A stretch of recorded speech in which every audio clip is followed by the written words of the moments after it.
interview, we have a lot of anxiety, and the feeling that, oh, will I be able to make it and all of that. But you can turn those nerves into energy and into confidence for you to be able to crack and do very well in those interviews. So, all through today, we should be able to understand what employers are really looking for in an interview. We should also be able to identify and know some of the different types of interviews that are there and what to expect in each, and then how you can be able to research and prepare effectively before the interview day, after the interview, and what else you're going to be doing during the interview. And then you would also be able to understand how to respond to some of the interview questions and how you should present yourself in terms of your communication skills and some common mistakes that you should be able to avoid in your interview prepping. So that's basically the entire objective for today. Yeah.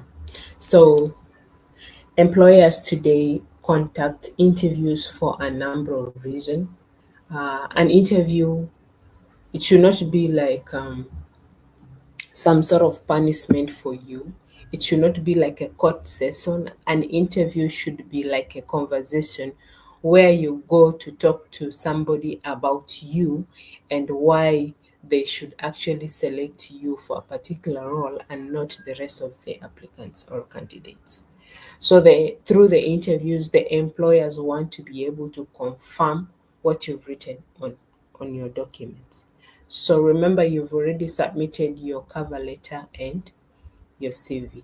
So they want you now to confirm whether everything that you've put there in that document is actually correct.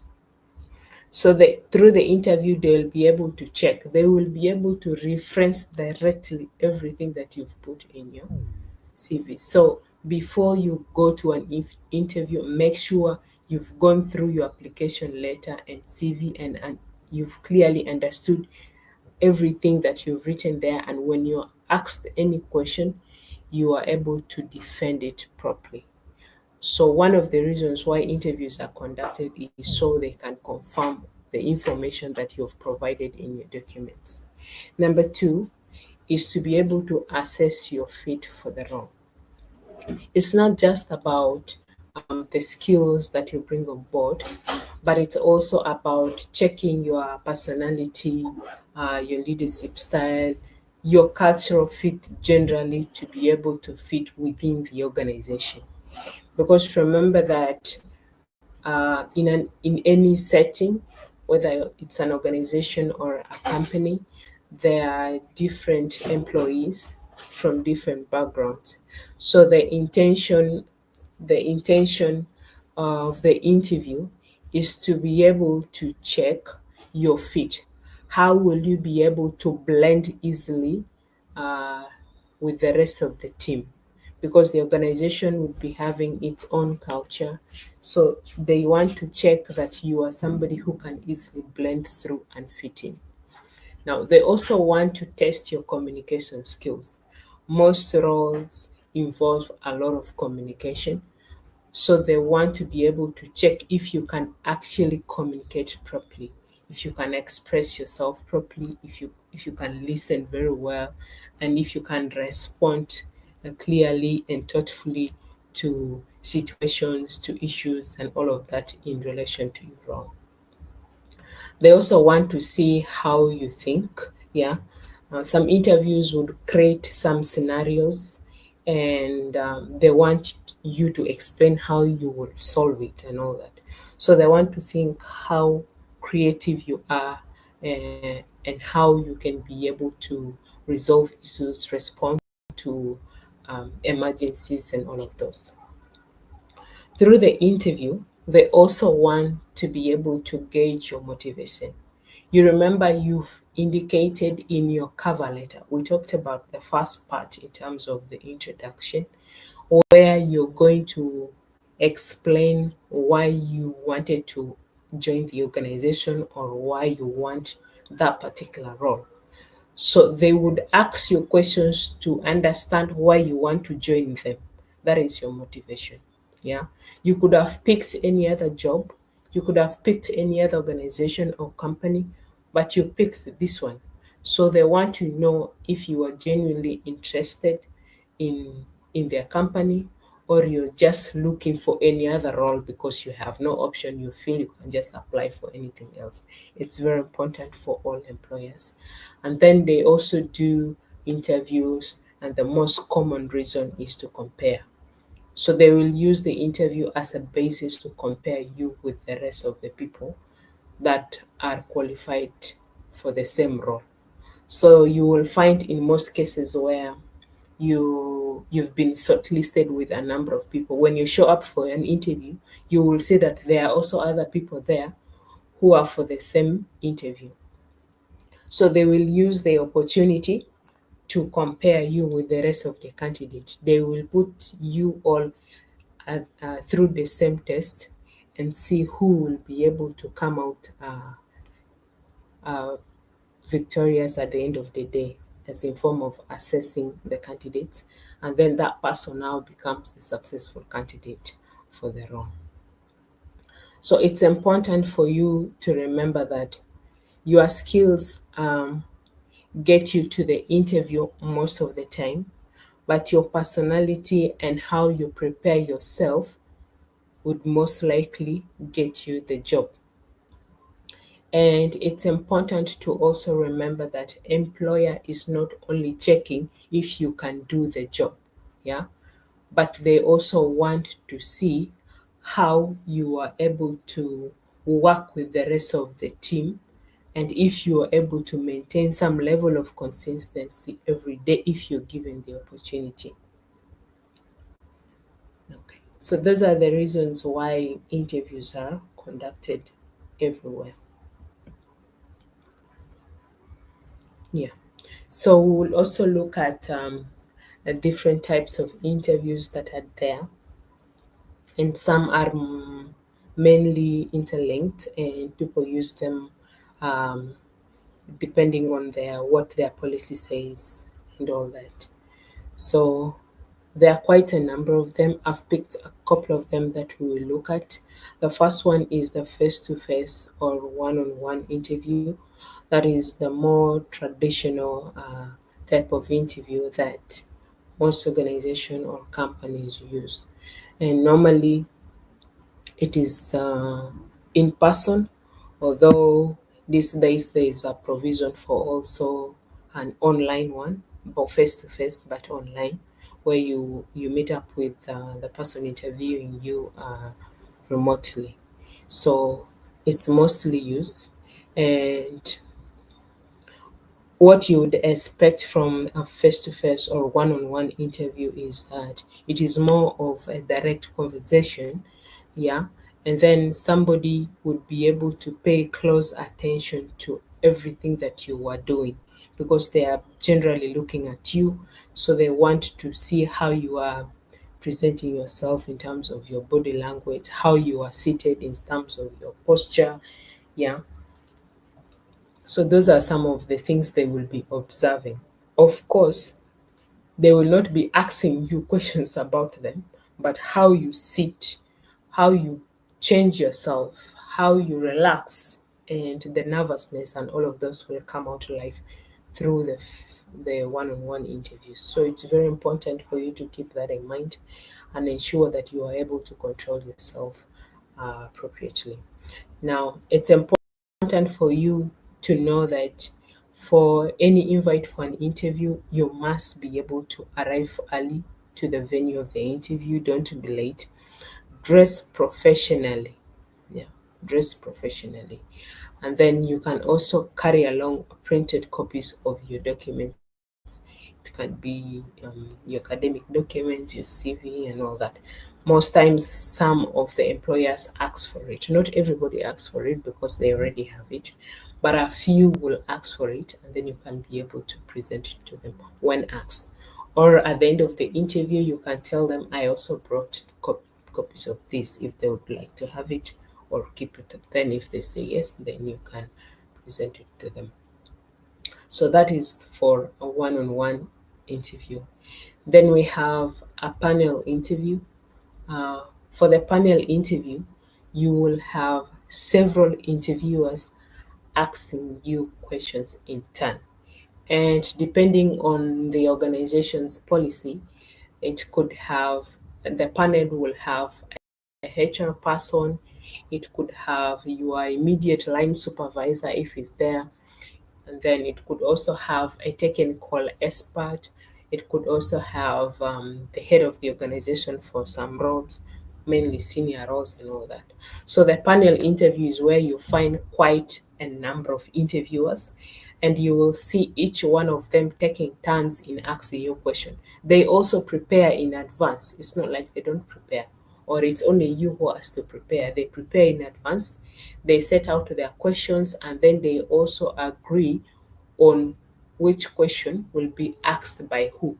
So you will find some questions being asked by the HR, some technical questions being asked by a technical expert. Some organizations hire a consultant to sit also on their panel, just to ensure that the processes are fair and that they have another opinion that goes beyond the office. So you would find somebody who is not actually a member of the organization or a staff, but would appear in your panel as an interviewer. So that is the panel interview. So mainly there could be instances where the questions are asked in a more rapid way. So you need to be able to engage with all the panel members. Sometimes one person will ask the question, and then before you even finish, another person will ask another question. So they want to put you in a situation where they see how you respond to all the questions. And the moment you skip one, yeah, it will have an impact in your overall performance. And they are doing that intentional. It's not like they can't wait for you to finish responding. They can wait, of course, but they want to see how you can handle the pressure throughout the interview. So they do that intentionally. So that is for the panel interview. And when you are in a panel interview, please make sure that you are engaging with the interviewers. Make sure that you are keeping eye contact with the person. If person, like an interviewer A, is asking the question, make sure you're looking directly at that person. Don't focus on anything else.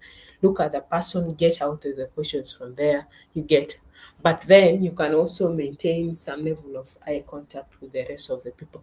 When you are responding to the questions, make sure that you are responding and maintaining eye contact with the rest of the panel members.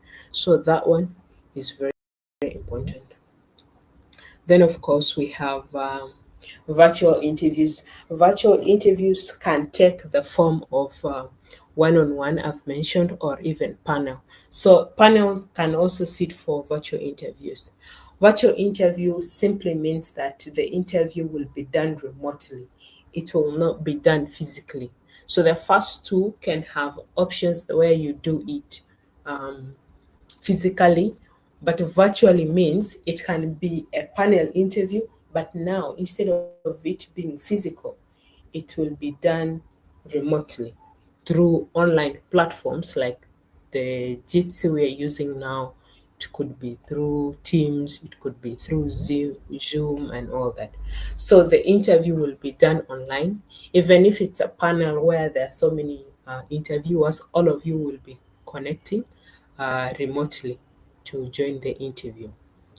Now, um, it's very important for you to remember that, for instance, if you have a laptop, of course, you have the option of joining through a laptop or a phone as well. And most of the time, they will be asking you to have your video on. Sometimes they will tell you, put off your video if you're in a poor network place. but they'll ask you at any random point to just turn on your video. So they want to look at how you are seated, how you are dressed, and all that. So even if you have a virtual interview, never show up when you are poorly dressed or halfway dressed and all that, because they could just generally tell you to uh, put on your video and then you show up embarrassing yourself because of dressing poorly. It's very important.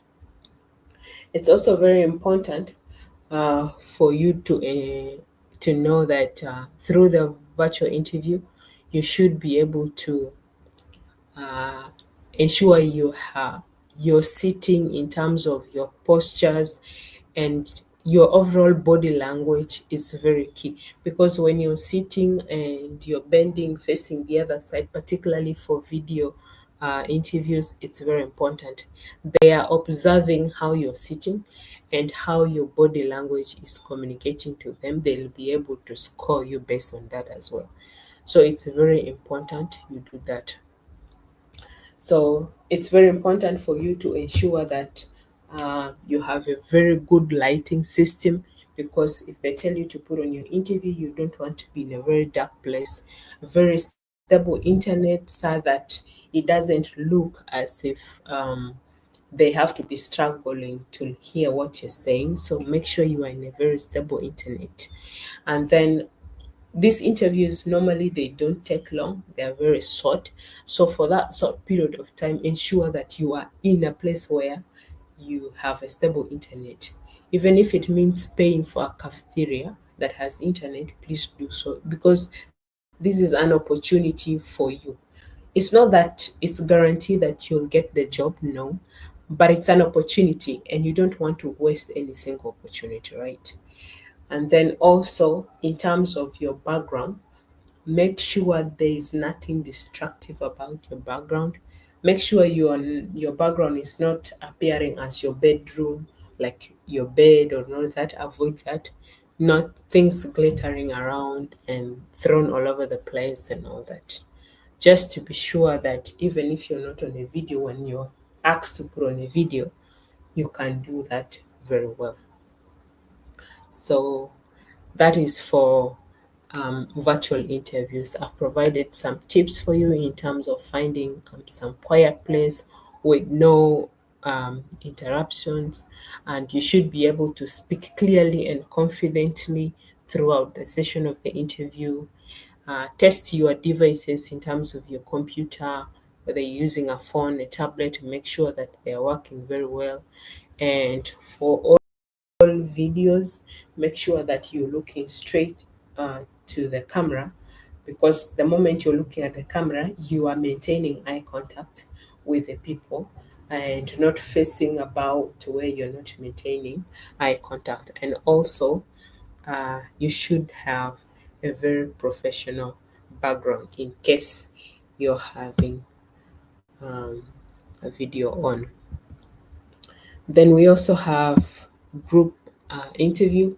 So there are some organizations that conduct group interviews where multiple candidates are interviewed together, and it could be involving some tasks, some assignments, some group work. So they invite you and put you just in the group, all of you, and then they give you an assignment. So the intention is simply for them to observe how you are working in the team. Sometimes your leadership skills, they want to be able to observe that. They want to be able to observe your communication skills. So it's a very important that when you find yourself in a group interview, you should be able to demonstrate some very key skills in terms of the job that you have applied for. So it's important for you to keep in mind that when in a group interview, make sure you are very collaborative. Don't dismiss other people, encourage them. If you see somebody struggling, you go back for them, hold their hands and come back.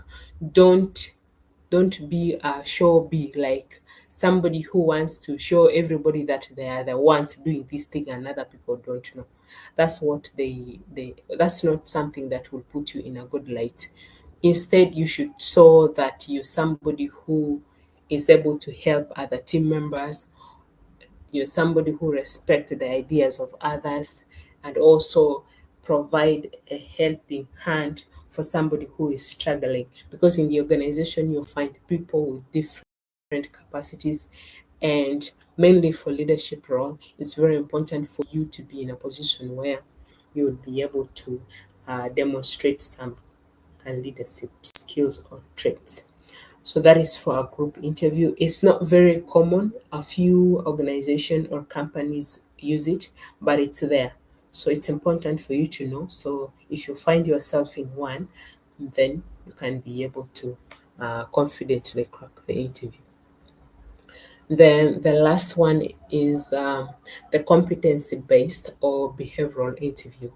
So the behavioral interviews basically focuses on your experience, and the interviews are structured in a way that tests your experience and how you handled similar work related situations. And competency based or behavioral interviews can be for one on one, it can be for a panel interview, it can be virtual, it can be a group interview as well. But they only want to test your experience. So sometimes, if you write things in your CV, it can be used as a scenario to give you a questions that you can describe.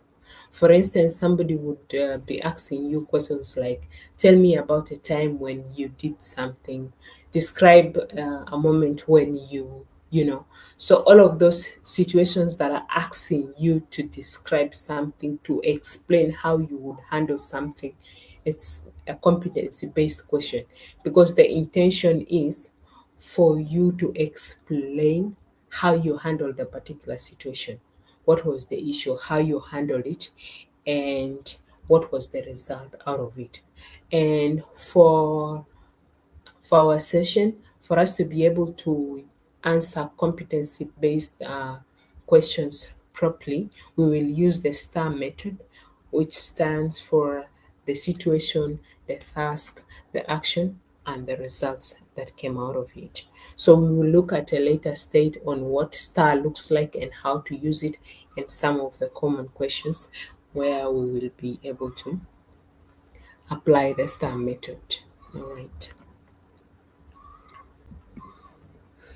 Okay. So, how do we prepare for our interview? It's very important. For some of us, when we get an invite, like an email or a telephone call or a message inviting us for an interview, we don't prepare. We just show up, and some basic questions, even when asked, like, what do you know about our company or our organization, you fail it, you get, because you did not prepare at all. So it's very important that before you even go for the interview, do your prepping very well. Make sure that you do your research on the organization and the role. Understand some basic information of, on the organization, like the vision, the mission, what are some of the core values, what are some of the projects, where are they working, if it's a company, what product are they selling, what are the immediate consumers, who are they, and all that. And sometimes you can you can find this information on their website. Yeah, most of this information are there on their website. If they don't have website, you could see them on their social media handles, you could see them, and some of this information are in the job advert. You can also look at it. If you can't find either website or a social media, you can check out the advert. So it provides a background of the organization, so you can go through it. And then in terms of the role, it's very important for you to go over the job advertisement, understand the key responsibilities of that role, understand the skills that are required, that are in the job advert, it's very important for you to know it and be able to explain how you have the same skills. And even if you don't have, how maybe you are willing to learn a few things and be able to perfect it on the job. So it's very important that before you show up for any interview, please do your research very well. And then prepare answers to some of the common interview questions that are there that everybody feel that they must ask it, and they are very common and there are so many of them. Maybe we can look at some of those common interview questions. So it's important for you to prepare some answers in terms of how you can respond if you are asked some of these questions. And then there are role specific questions, of course, depending on the role that you're applying for. There are role specific questions. Now, you can derive role specific questions from the key responsibilities of the role. So you can look at the responsibility and frame in your mind some of the possible questions that they can mainly ask you from that from those roles and responsibilities. And then you can also use the STAR method for behavioral questions, and then define how you'd be able to answer any of the sample behavioral questions when they are thrown at you in the interview panel. So prepare some answers, have them at your fingertips. You get. Then also prepare some questions to ask the panel or the interviewer. So don't fail to ask questions. Yeah. So prepare yourself that you will ask maybe like one or two very thoughtful questions for the interviewer. Don't forget that. And then plan your logistics. If it is a virtual interview, we've gone over this. Make sure you've tested your equipment, they're working. If yeah, in terms of where you are seated, prep up your room, make sure the background is neat and clean and all of that. And if you're going there physically, make sure you know the venue, you know how to arrive there. Make sure you've picked a proper cloth that you're going to put on and all that. Because some people, they don't do their research to as to where the organization is located. So on the day of the interview, they get lost like 10 times. And by the time they arrive the venue, they are feeling stressed, feeling discouraged, and some of them even missed the interview because they failed to prepare in good time. So it's important to ensure that your logistics is in order to avoid causing you the loss of the opportunity. And then also have handy some of your documents. Sometimes they will even ask you to come along with them, and sometimes the certificates, proof of work done, some CV, some portfolios, and they will ask you to carry this. Even if they don't ask you to carry it, it's good to have them handy. You could actually go with them and present it at the end of the interview. It's very important. You could have notebooks and pens where you may need to take some notes. You never know. It's very prudent, you get. So those are some of the things you can do that you prepare yourself in advance for the moment you get uh, an invite for an interview. And then during the interview, it's very important for you to remember that first impression is very, very important, and how you present yourself. Remember, these people don't know you. You are showing up there for the first time. So you want to create a lasting impression. Yeah. So it's very important for them to see you for the first time and have a very good impression of who you are and what you bring to the table. So during the interview, make sure that you are able to greet the panel properly. You're able to maintain a very good posture in terms of how you're seated. Make sure that you are smiling. You don't overdo it, but you are in a position where you are able to present some smile to just create that level of friendliness. I remember I said that the interview is not a court session. It's not there for uh, to penalize you or anything. You're there to have a conversation with somebody. So make sure that you are presenting yourself as friendly as possible. That way, you are able to also overcome some of the anxiety that you may be feeling.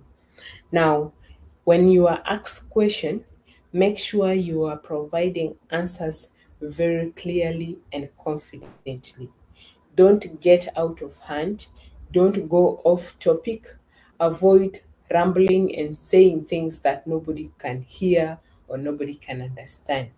Explain yourself and your point clearly. And if you are asked question that you did not understand, please don't respond. Ask for a pardon. Let them repeat. Let them provide clarification and all that. Some of them are very tough and they don't want to be prompted so much, but make sure you don't answer things that you've not understood. You rather ask for clarification, they give it to you, and then now you are able to respond. And so, some level of positivity in how you are answering your questions. Keep your energy and your tone very high just to show that this person is actually very interested in the role. But if you are speaking and yeah, the morale is not there, you're answering like you're unwell, you're sick, and like you don't have the interest in the role or like to whom it may concern and all that, you are showing them a very bad attitude and an attitude that could actually cost you the opportunity. So make sure that you are presenting a very positive image throughout the interview process. And then lastly, mind your body language. Body language is how they will observe you from how you sit, how you maintain eye contact, how you avoid your anxiety, where you are not shivering, and all of those. So it's very important for you to keep in mind your body language. And of course, you cannot sit in one position throughout the interview. Some interview go up to 30 minutes, up to 45 minutes, an hour, you know. It's very hard to maintain one posture.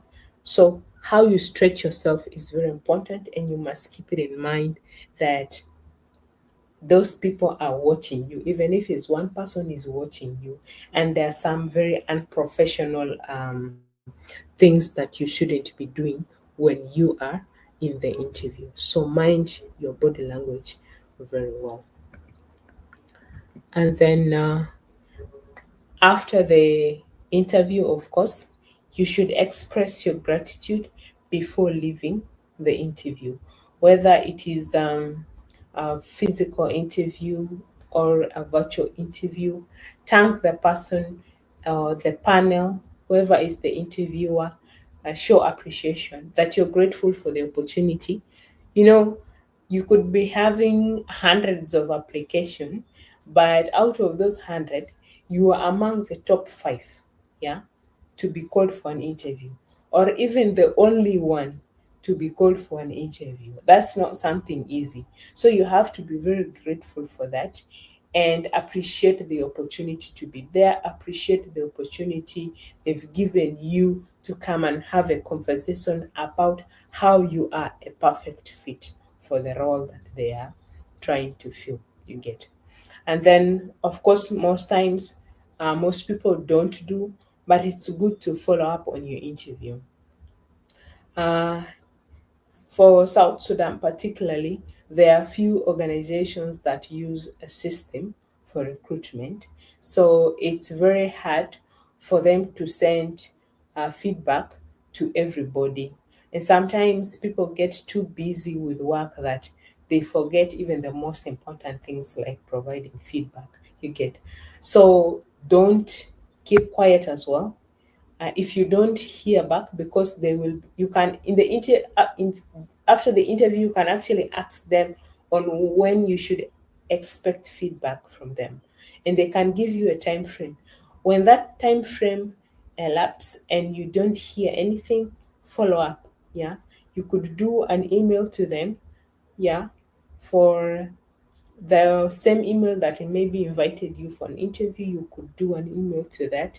Or if it is a physical office and you could just say you came to do a follow-up request for a meeting, maybe from with the HR department and all that. So it's very important for you to do a follow-up so that even if it was not successful, you can at least close that chapter and then go ahead to reflect now on what areas you need to improve on and all that.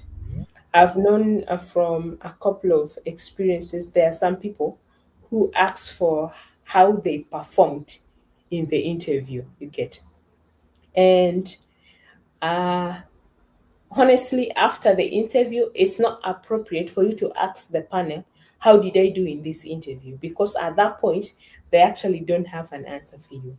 They still need to go and interpret every other thing that you've presented to be able to do. But some people ask that question, yeah, they ask it. And some panels, of course, they can be able to tell you, yeah, you did good here and you did bad there, and these are the areas you need to improve. Definitely, they will give you a response in terms of how they felt you performed, but not definite answers because it's very early for them to tell you how you performed. Remember, they need to compare your performance with the performance of other candidates. So they will give you feedback based on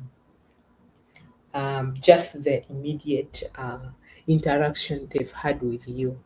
And then for some, when they are providing feedback, they don't provide personalized feedback in terms of how you did in the interview. For instance, if it is rejecting you from proceeding to the next steps in the interview, they don't provide very personalized email. They provide generic emails in terms of how you have not been selected.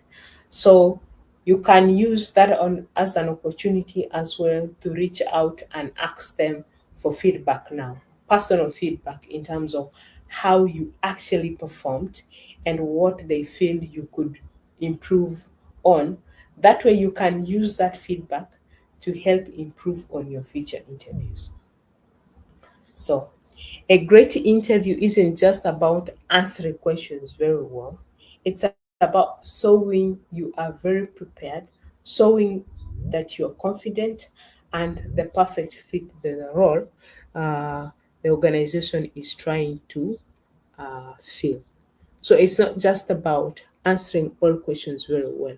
It is the opportunity that you are going to use to show the panel that if it is not me, then none of these candidates are fit for this role. Okay. So, in terms of your preparation, I talked about the dress code. Most most of the times, uh, we dress a lot casually, and organizations have dress codes, and so it is very important for you to check what they provide in terms of their dress code. For instance, I know companies like banks, they have very strict uh, dress code, and you cannot show up wearing anything other than a suit. Yeah. So if you are showing up for a serious interview at a bank, you need to understand how you should dress up there. You must dress appropriately all the time. Whether you're sitting in an interview online or physically, you must ensure that you've dressed up properly. And then we talked about the preparation in terms of the time, whether it is online, arrive early, log in early, be the one to wait for them. Let them not wait for you. Yeah. Because the moment you make them to wait for you, you are already showing them that you're a very poor timekeeper, which is a skill that is very key for most roles. So let's look at the STAR method. I did mention the STAR method. The STAR method is just an approach that is used to answer behavioral questions. I talked about behavioral question and I said Behavioral questions are questions where you share your real experiences when you are responding to the questions. So when somebody asks you some question in terms of your experience, you use the STAR method. So it helps you answer the questions in a more structured way so that you don't you don't forget anything. Yeah. So the STAR is broken down into the situation. That is for S. S stands for the situation. The situation is where you describe the context or the background of the experience. For instance, you could be saying something like, while I was working as an intern at XYZ organization, so you are providing the background. So that is how the background would look like in terms of the situation. And that is S. And then in terms of the task, you could explain the specific challenge or the responsibility or whatever task they are asking you about that you faced, that you handled, that you're trying to actually explain. So it's very important for you to remember that while you are describing your experience, you mention the particular task that you were able to do. For instance, you were saying something like, I was asked or tasked to improve attendance tracking for, So you are providing the particular task, the action, the specific challenge or the responsibility that you had. Then in terms of A, you have the action. So describe the steps that you took. Remember, you're providing a background and then you've provided information in terms of what you were asked to do, what was the responsibility. And then the action is in terms of what you actually did for you to be able to excel at that particular task or how you handled the challenge and all that. So you could say something like, I created a digital system, probably using Excel, and trained the team on how to use it. So that was an action that you took. And this action you took is for you to be able to improve attendance tracking at the organization XYZ. You get. And then lastly, you should mention the result. What was the outcome of you creating that digital system? That was improved attendance, 40% improved accuracy in time reporting and all that. So that is the result. And the result must be very specific and measurable. So when you are asked to provide experience or a question that asks for your experience or provide real life examples, then you should explain the situation, explain the task or the responsibility, explain the steps that you took, and explain what the outcome was. That is what we mean by the STAR method.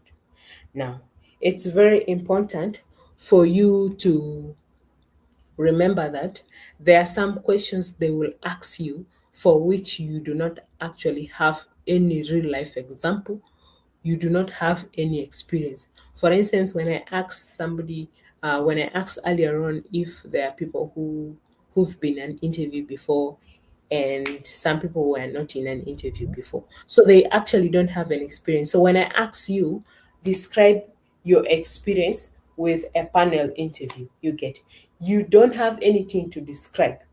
You don't have anything to describe in terms of your experience because you've not been in a panel interview before.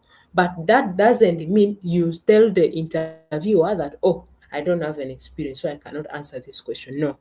When you tell them that, of course, it affects your scores or your performance in the interview. So when they ask you to describe things or explain things in real life example for which you do not have an actual experience, tell them yes, you don't have any actual experience in this particular case or situation, but in the event that you find yourself in this kind of situation, this is how you would approach it. This is how you would respond to it. Don't tell them, oh no, I don't have the experience, so I will not answer the question. No. tell them you don't have the experience, but if the opportunity presents itself, this is how you would handle it. So they will not be too harsh to tell you that, oh, you don't have and you didn't answer. They would see how you plan to handle it when it happens. So it's very important for you to keep that in mind. So that is the entire STAR method. Very important for you to keep in mind when you are responding to any behavioral or competency based questions in any interview. Just remember that when somebody tell you or describe, explain, and all of those, they are looking for your experience, real life examples from your past role, from any previous experiences that you've had. Keep that in mind. So up to that point, I think we'll look at some. Okay, why star works? I think we've yeah. So it works because it keeps your answers focused, clear, and results driven. You've seen the flow in terms of explaining the situation and the responsibility, the action, and the result. So this kind of flow ensures that your answers are very focused. You do not drip away from what is important. And then it also helps you demonstrate competence and problem solving skills. And then it shows the impact of your work in terms of the results, because you are able to demonstrate what the situation was, what action you took, and the results of your actions. So that is why it is an important method for us to understand and use it every time we have the opportunity to answer or respond to behavioral questions. Yeah. So for those of us who have been in interviews before, there are some common interview questions that I've provided for us to respond to. And questions like, tell me about yourself. When somebody asks you, like, tell me about yourself, they want to see how you present your background.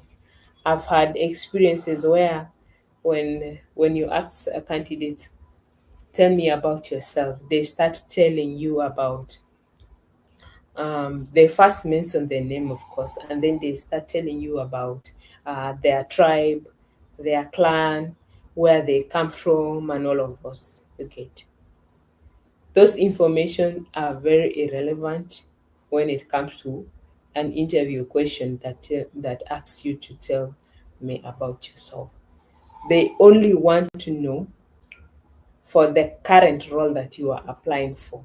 Yeah, what is your experience, the past experience that is relevant for the current role.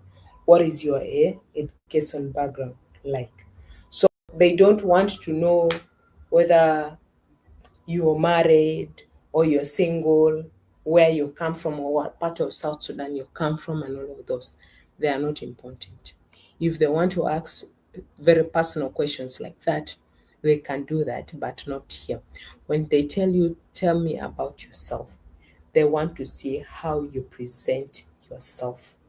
So start by answering about your role, about your education, explain your relevant past experience that relates to the current role that you are applying for, and end with why you are excited about this opportunity and how every role that you've held in the past in terms of your experience and education puts you in a competitive edge over the rest of the candidate.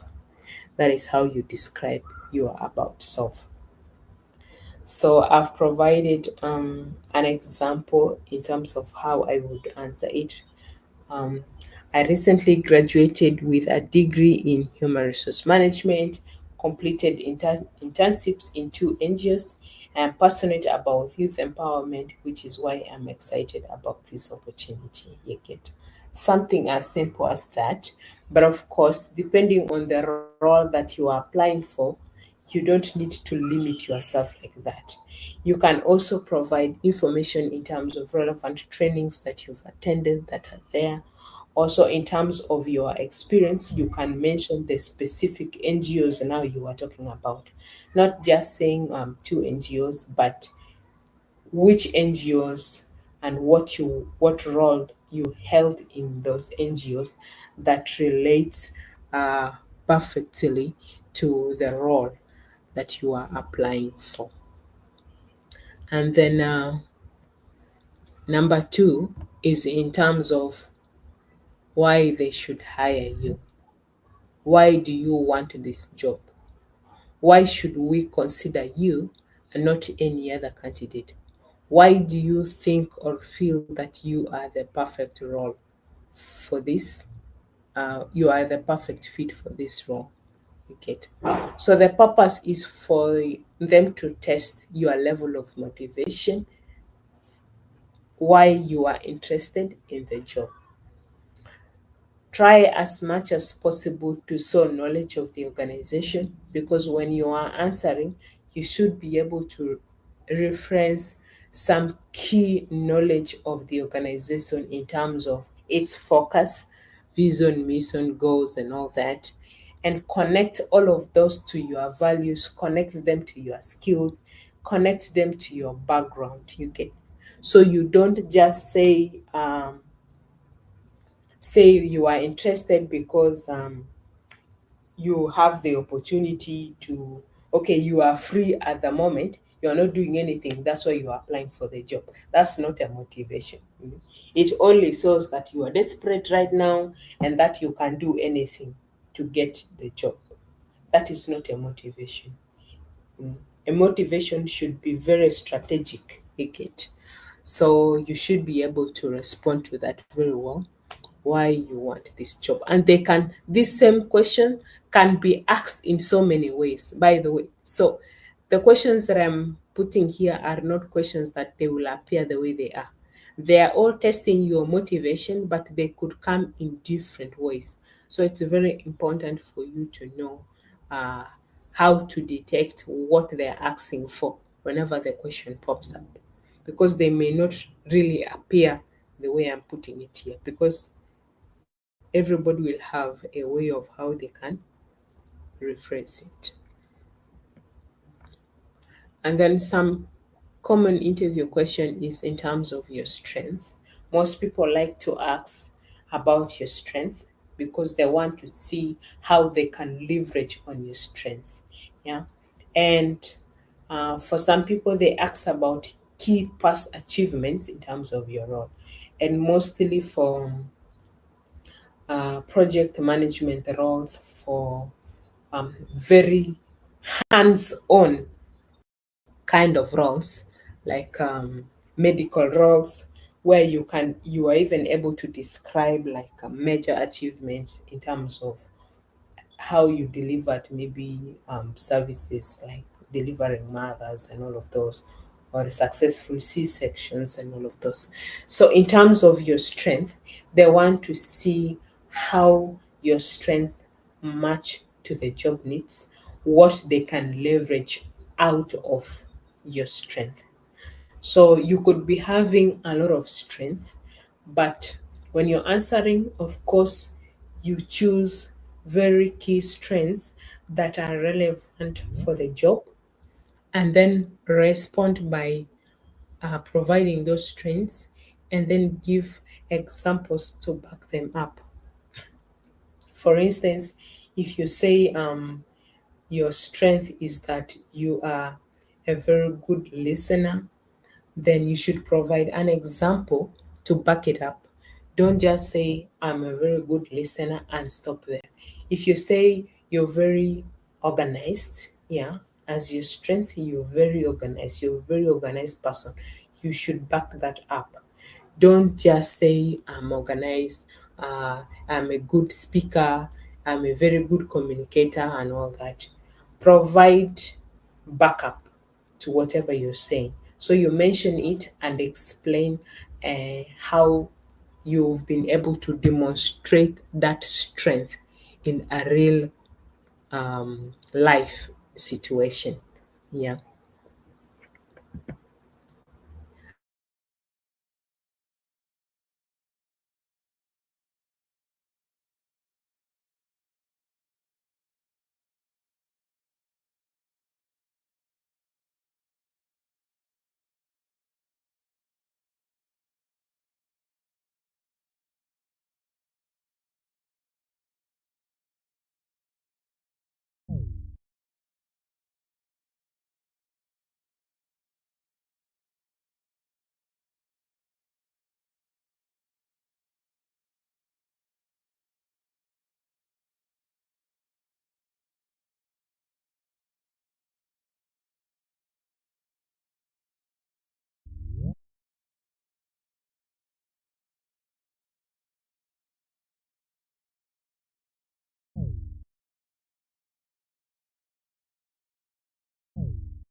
Sorry everybody, I power went out and I'm just yeah, I'm connected back to mobile data. I've been using it.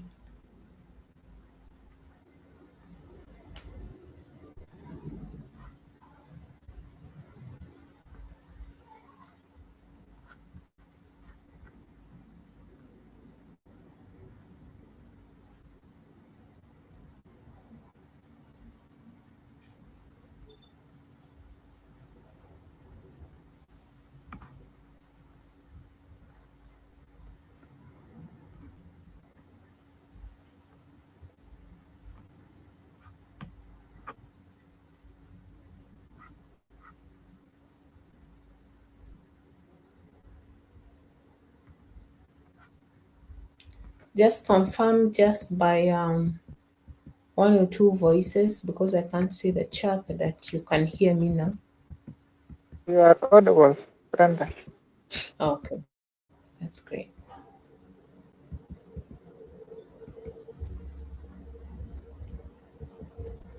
Yeah, so I think I was on the strength in terms of the common interview questions. And I did mention that it's very important for you to be able to back up whatever you're mentioning that is your strength. So be in a position where you mention a particular strength, but then provide relevant backup in terms of how you are previously applied that particular strength um, in a real work situation. Then we also have a common interview question in terms of our weaknesses. I've had experience with some candidates who would tell me that for them they don't have an experience, and even if you tell them that, but as a human being, you're not perfect and that you have weaknesses, they still insist that for them they don't have weaknesses. So when you look at your life thoroughly, you realize that there are some things that you're not very good at naturally, and that becomes a weakness, of course. So when you're asked what your weaknesses are, and most times some people can ask you this kind of questions in terms of your career, but also in terms of your personal life, because you see, career or job and personal life are interlinked, a way of having implication on each other. So sometimes when they ask you about your weakness or strength, it doesn't necessarily mean a weakness that has to do with a job.